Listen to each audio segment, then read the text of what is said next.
Hi guys, good afternoon. Bali, today's video is magdi-DIY po ulit ako. Maglalagay po ako ng slider sa aking Aerox 155. Bali po ngayon guys, samahan niyo po ako na maglagay po ng slider. Bali, ayun nga po, umorder ako kay Lazada and samahan niyo po ako kung paano ko po siya ikakabit. Bali, simple lang naman po to, lalo na sa mga kalalakihan.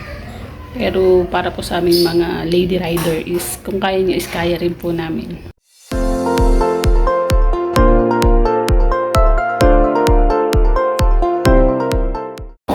Malis ito guys, i-order ko po siya kay Lazada. Meron po siyang dalawang alay po talaga siya. Alay siya guys, mabigat. Dalawa siya guys. Ito po ang kanyang, meron din po siyang tornilyo.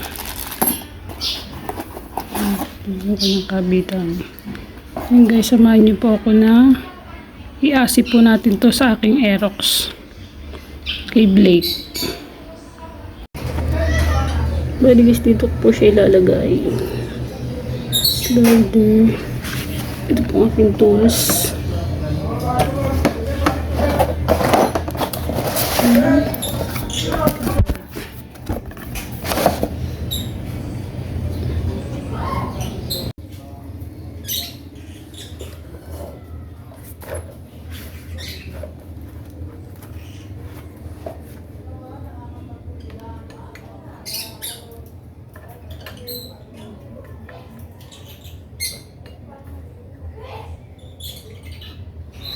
Bali guys, konting kaalaman lang po. Yung paglalagay kasi po natin ng sliders is protection na rin po sa ating mga motorcycle.